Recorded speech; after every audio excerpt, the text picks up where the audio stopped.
Leitura do livro de Gustavo Barroso, A História Secreta do Brasil, volume 1. O mundo é governado por personagens muito diferentes dos que imaginam os indivíduos cujo olhar não penetra nos bastidores. Benjamin Disraeli. O que é verdadeiro vale por si mesmo, mas há verdades amargas e verdades doces, verdades úteis e verdades perigosas. Mários André. Entre as falsas histórias que contares, lhes contará a minha verdadeira. Tomás Antônio Gonzaga. Sob este critério é que deve ser pensada a nossa história, a história do subterrâneo dos acontecimentos. Mário Sá. Lendo as histórias, deparamos com este fato singular. Em toda parte, o judeu aparecendo em luta com a nação, em cujo seio se habita. Hugo Wast.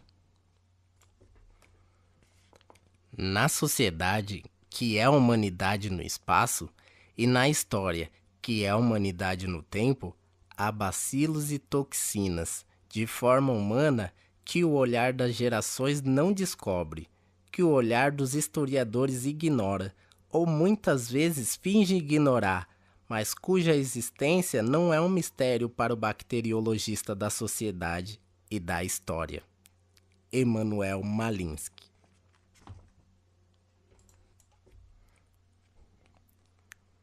Na História Secreta do Brasil, propõe o Sr. Gustavo Barroso desprender da complexidade das forças que trabalharam na preparação dos acontecimentos políticos do Brasil. Aquela que lhe parece predominante, se não decisiva, e, portanto, suficiente para nos dar, desses fatos, uma perfeita compreensão. É uma sondagem profunda a que procede a procura da verdade histórica, ou melhor, a história subterrânea dos acontecimentos. Terá o ilustre escritor encontrado o fio da meada? Terá um mergulhador conseguido trazer suas sondagens à pérola da verdade histórica? Ou uma parcela da verdade? Nos dramas representados por personagens conhecidos, nos largos cenários das agitações públicas ou nos palcos dos teatros políticos, terá o seu olhar penetrado nos bastidores? A todas essas perguntas que se reduzem, afinal, a uma só, responderão os leitores, que serão muitos, e seus críticos, que serão bastante competentes para julgar da imparcialidade, segurança e penetração do historiador brasileiro. É certo que, como diz Disraeli, citado pelo próprio autor, o mundo é governado por personagens muito diferentes dos que imaginam os indivíduos cujo olhar não penetra os bastidores. Mas quantas vezes esses personagens diferentes, de longe de serem causa, não passam de instrumentos das forças reais e profundas que governam os acontecimentos políticos? E quantas vezes, dada a complexidade dos fenômenos sociais, e daí a dificuldade de ver claro o que se aponta como bastidores reais, não é mais do que a armadura de cenários fabricadas pela parcialidade ou erguida pela imaginação? Em todo caso, este livro, que representa um grande esforço de pesquisa, é realmente digno de exame e de reflexão pela documentação abundante que nele se recolheu e das discussões e divergências que suscitara a sua leitura. Poderá saltar um pouco de luz sobre as zonas de mistério de nossa história. O presente é um primeiro de uma série de 6 volumes que compõem a obra completa da História Secreta do Brasil. O conceito da história. A história não é propriamente uma ciência, é antes uma arte. Muitos espíritos avançados do século XIX se esforçaram para dar à história este conceito científico. Havia a mais generalizada do cientificismo. Seus esforços, porém, como que se anularam ante a concepção atual da história.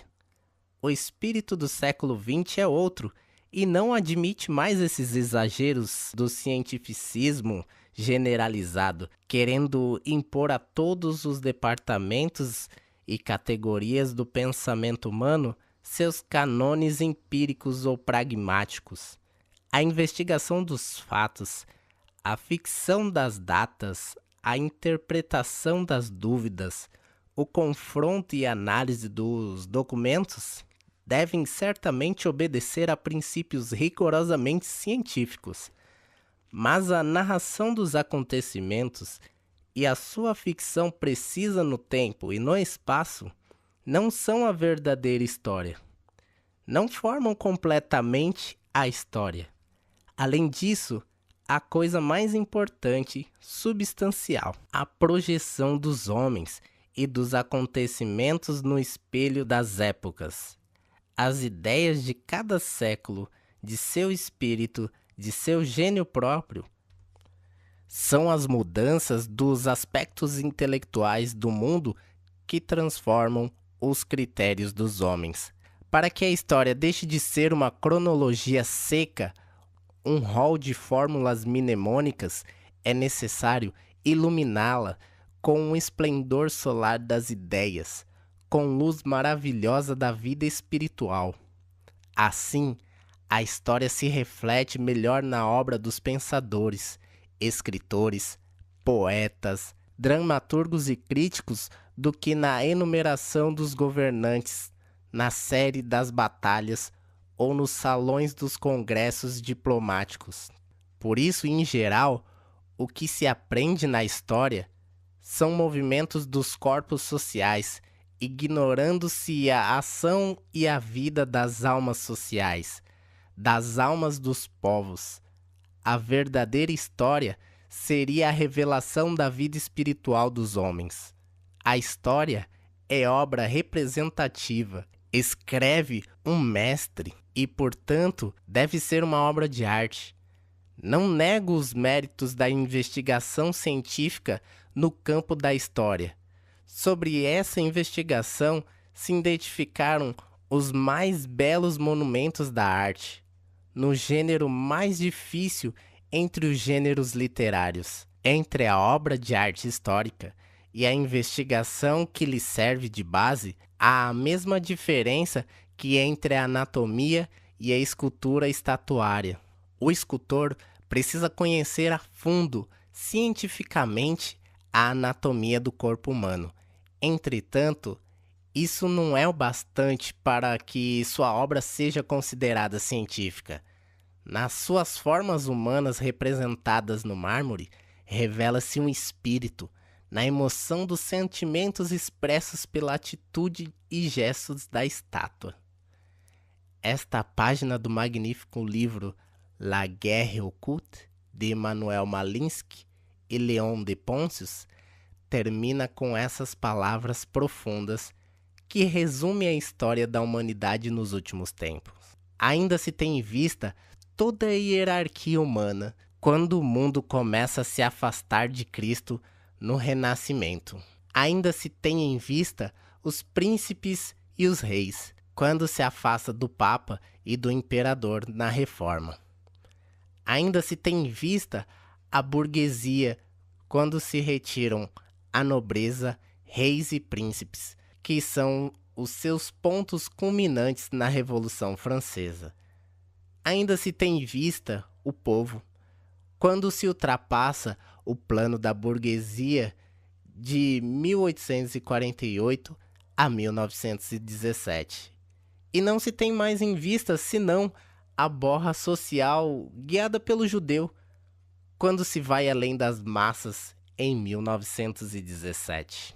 Todo esse plano, em todas as nações, foi cuidadosamente elaborado e lentamente executado pelo judaísmo, raramente descoberto e sempre embuçado nas sociedades secretas. O judaísmo e maçonarias criaram um meio social propício à guerra do que está embaixo contra o que se acha em cima, desmoralizando e materializando a humanidade pelo capitalismo mamônico, dividindo-a e enfraquecendo-a intimamente pela democracia, separando-a e tornando-a agressiva pelo exagero dos nacionalismos, dissolvendo-a e descaracterizando-a pelo cosmopolitismo, encolerizando-a pelas crises econômicas e enlouquecendo-a com o comunismo. Conhecendo isso, é que se pode dar o seu verdadeiro caráter aos acontecimentos históricos e mostrar a verdadeira fisionomia das revoluções. Até hoje, se tem escrito histórias políticas do Brasil.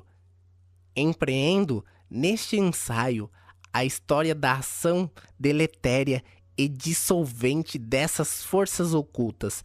Até hoje se escreveu a história do que se via a olho nu, sem esforço.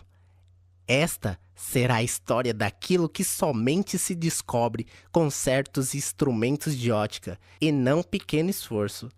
É a primeira tentativa do gênero, e oxalá possa servir de ensinamento à gente moça, a quem pertence o futuro. Gustavo Barroso. Há duas histórias, a oficial, mentirosa, e a secreta, em que estão as verdadeiras causas dos acontecimentos. História vergonhosa. Balzac. Les Illusions. Capítulo 1. O monopólio do pau de tinta. Amanhecera o dia 25 de setembro do ano da graça de 1498. E o que ia acontecer teria repercussão mais tarde nos destinos do Brasil, que ainda não fora descoberto. A armada portuguesa de Vasco da Gama ancoraria diante da costa baixa e emoldurada de palmeiras da ilha de Anchidiva, a 12 léguas de Goa. Das longas vergas e das inclinadas antenas das naus se desdobravam, secando lentamente ao sol matutino. As lonas das velas em que a salsugem dos mares nunca dantes navegados esmaecera a cor vermelha das cruzes da Ordem de Cristo. Sobre o castelo de popa, lavrado de douraduras e eriçado de falconetes, de bronze fundidos nos arsenais de Gênova, o almirante conversa com os capitães, olhando a fainha de limpeza a que se procedia em alguns navios. No seu, a capitania São Gabriel, contramestre e maruja preparavam as espias que deviam puxá-lo até a praia lisa onde morriam, sorrindo em espumas as ondas do Oceano Índico, a fim de ser raspadas a carena crostada de mariscos e algas na longa travessia dos mares tenebrosos. O vigia do São Gabriel assinalou um barco ao longe que se aproximou, arfanando sobre a toalha azul das águas debaixo da concha muito azul do céu. Era um paral que vinha de Goa, tangido pela sua vela paradusca de esteiras. Encostou a nau. Um homem galgou o portaló e saltou no convés. Vestia-se de maneira hindu, mondaçó à cabeça, terçado à cinta, brinco nas orelhas. O nariz anduco se encurvava para os beiços úmidos e sensuais. Queria falar ao almirante, a quem o abraçou como se usa no Oriente, com expansões. Curvando-se em salamalex, disse em péssimo italiano que era cristão levantisco, viera muito criança para as terras do Mouro, Sabai, o senhor da ilha e da cidade de Goa. Enquanto falava, Seus olhos miúdos e vivos, como os de um camundongo, espreitava todo o navio, detendo-se sobretudo na artilharia, como a computar-lhe o número de peças e a força de cada uma. Vasco da Gama sorria na sua barba açoitada pelo vento. De repente, mestre! Um português moreno e seminu, de farta bigodeira, de braços peludos e atléticos, levantando a cabeça dentre os marujos que desenrolavam os cabos de canhão. E o almirante deu-lhe esta ordem: amarre este espião ao mastro e meta-lhe o calabroste. Num abrir e fechar de olhos, o levantino estava nu da cintura para cima, amarrado ao mastro grande, e um chicote de cabo alcatroado cantava-lhe nas carnes, que se tingiam de sangue. Eu digo toda a verdade, uivou suplicando na sua algarávia. Os açoites pararam. O almirante aproximou-se e o homem disse a verdade. Não era cristão nem levantisco. Era judeu natural da Polônia. Os azares de sua vida aventureira e errante haviam-no trazido à Índia. O Sabaio mandara-o como espião, mas preferia servir aos portugueses. A armada do Sabaio era grande e poderosa, bem tripulada de homens e bem provida de canhões venezianos. No dia 26 de setembro, a frota dos Lusíadas fazia de vela para Portugal e levava a bordo o astuto e inescrupuloso judeu polaco, por ser de grande experiência e muito conhecedor das coisas da Índia, o qual foi mais tarde batizado e recebeu o nome de Gaspar da Gama, sendo vulgarmente conhecido por Gaspar das Índias. Este judeu conversava muitas vezes com el-rei Dom Manuel, que folgava de lhe ouvir falar sobre as coisas da Índia, e lhe fez muitas dádivas e mercês. A Vasco da Gama e outros almirantes portugueses, Gaspar das Índias prestou inestimáveis serviços. 2 anos depois, vestida de luto, como era de praxe na época, quando as armadas iam em busca de terras desconhecidas, a corte manuelina assistia do eirado da Torre de Belém a partida dos navios de Pedro Álvares Cabral. O judeu Gaspar embarcara na nau do capitão Mor como língua e conselheiro, hoje diríamos intérprete e técnico em coisas e negócios da Índia. Em coisas e negócios das Índias. Seus olhos vivos e espertos, olhos de rato fugido dos guetos da Polônia, viram nosso Brasil no primeiro dia de seu amanhecer. Ao lado de Pedro Álvares Cabral, de quem não se apartava, avistou o vulto azul do Monte Pascal nos longes do horizonte. Contemplou a terra virgem e dadivosa, a indiada nua e emplumada de cocares. Assistiu à primeira missa celebrada por Frei Henrique de Coimbra e ouviu a leitura da carta de Pero Vaz de Caminha. O judeu Gaspar da Gama fez toda a viagem de Pedro Álvares Cabral, Moçambique, Melinde, Cananor, Calecut, Coxim, tornou as Índias em 1502 e em 1505 com seu padrinho Vasco da Gama.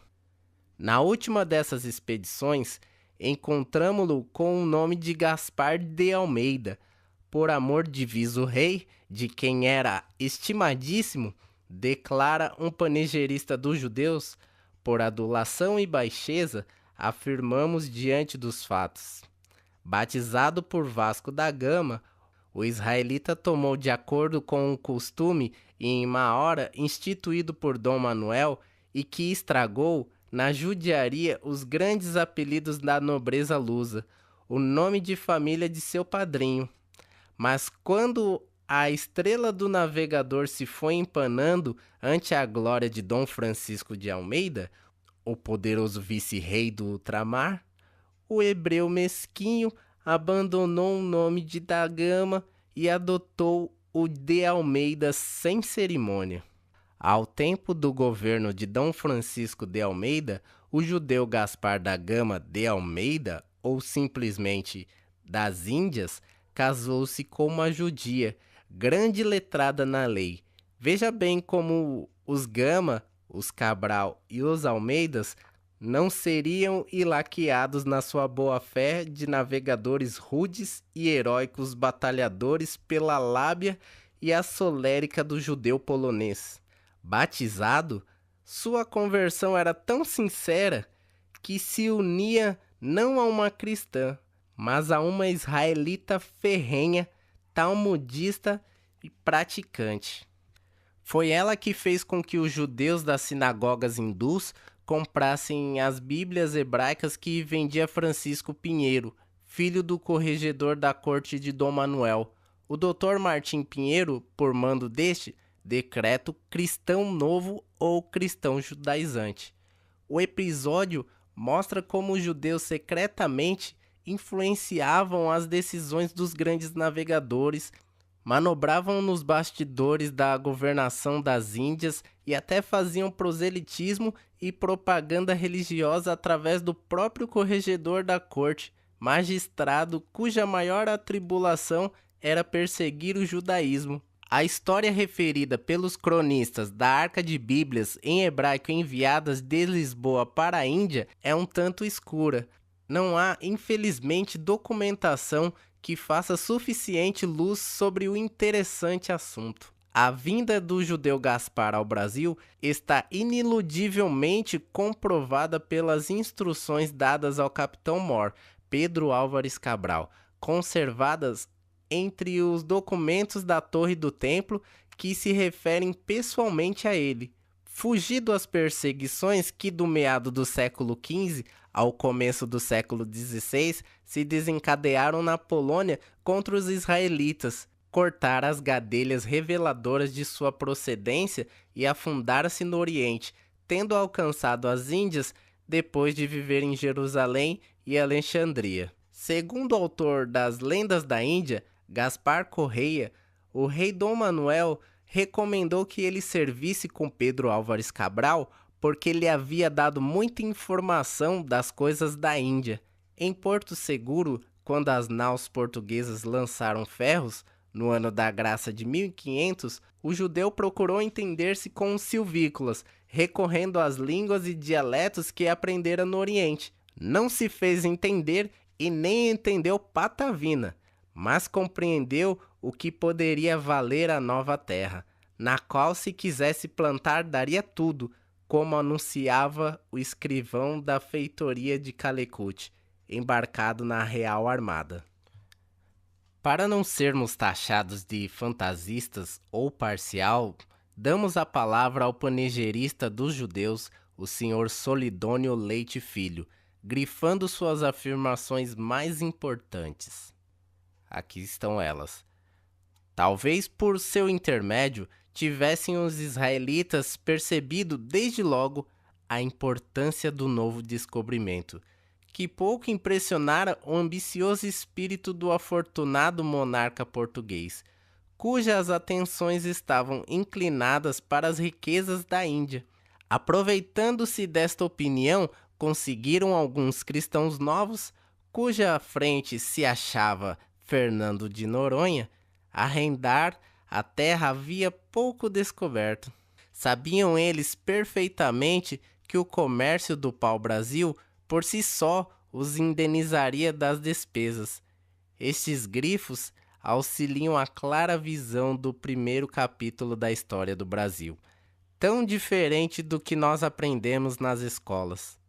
Aos meninos e rapazes somente se mostra o palco e ninguém se lembra de levá-los aos bastidores, onde os atores mudam de vestimenta e estão à vontade. Aprende-se unicamente a aparência da história, que é o melhor meio de ocultar a sua essência. Na verdade, um judeu aventureiro da Polônia, apanhado por Vasco da Gama em flagrante delito de espionagem, adere aos lusos que o chicoteiam, batiza-se, toma nome fidalgo, casa com uma judia talmudista e vem com Cabral ao Brasil, que examina em primeira mão. Os portugueses estão hipnotizados pela Índia. Sonham epopeias e conquistas. Ele não sonha nada, olha praticamente a vida, calcula todas as vantagens materiais. Que lhe importam os açoites amarrados ao mastro do São Gabriel e a água lustra do batismo?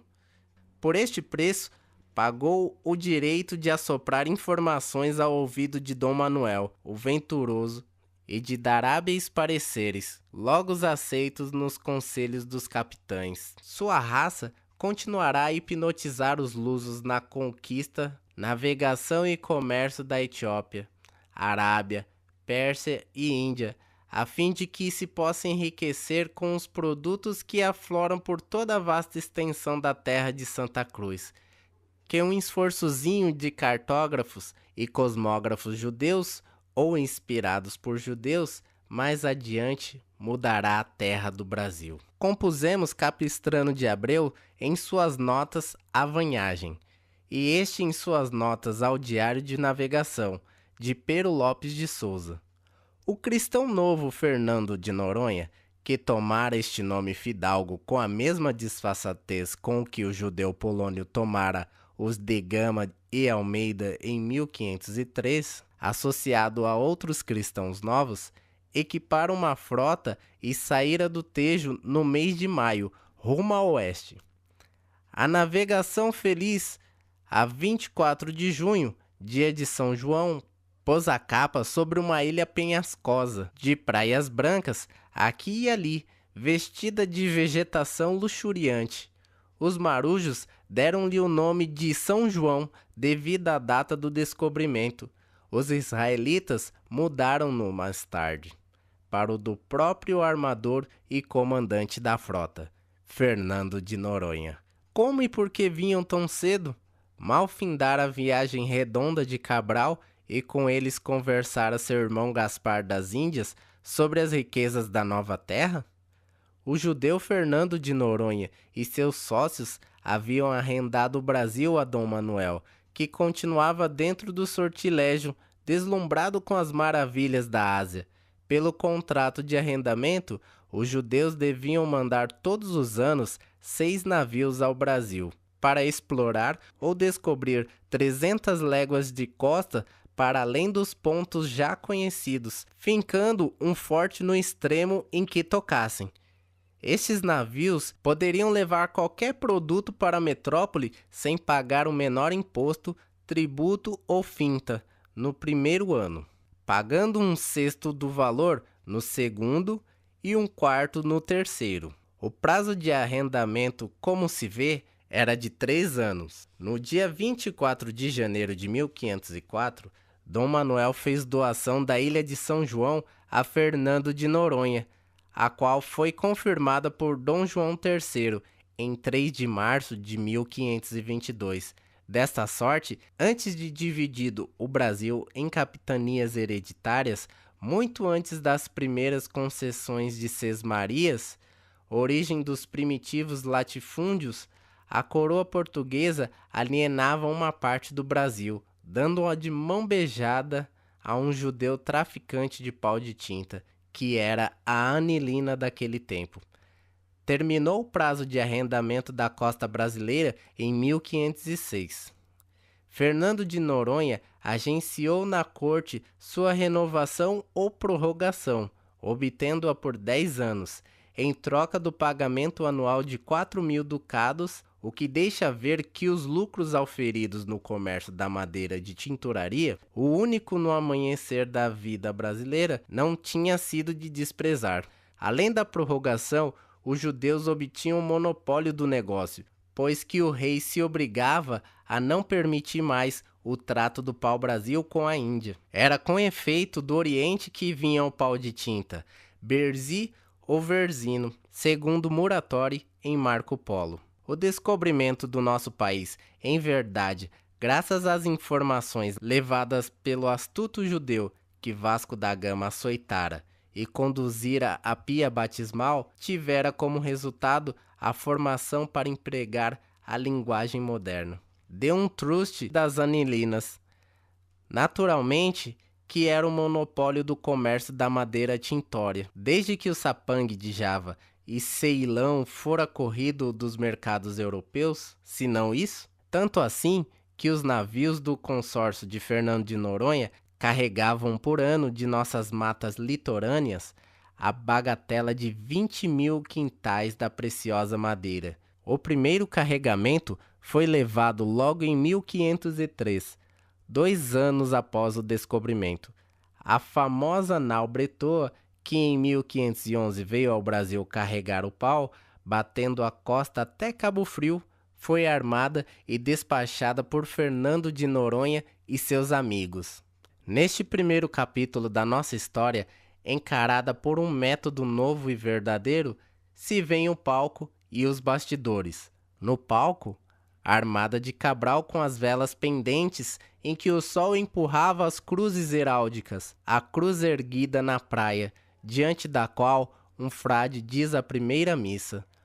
Um padrão cravado no solo virgem da terra descoberta em forma de cruz. A cruz nos punhos das espadas linheiras que retiniam de encontro aos colchotes de aço fosco. A cruz nas bandeiras alçadas. Os nomes de Vera Cruz e Santa Cruz impostos a toda a nova região americana. O idealismo cristão, o heroísmo cristão, o sentido cristão da vida, a propagação da fé e a dilatação do império que a gesta dos Lusíadas cantariam com o ritmo do rolar das ondas. Nos bastidores, manobrando os cenários e arranjando as vestiduras, o judeuzinho de Goan, o cristão novo, Fernando de Noronha, os cristãos novos e israelitas do seu consórcio comercial, inspirados pela sinagoga e pelo carral, realizando o lucro à sombra do idealismo alheio, ganhando o ouro à custa do esforço e do sangue de outros, apagando o nome da cruz com o nome do pau-brasil, o que indignou João de Barros, usando a epopeia da navegação e o poema do descobrimento para a fundação trivial de um monopólio de anilinas.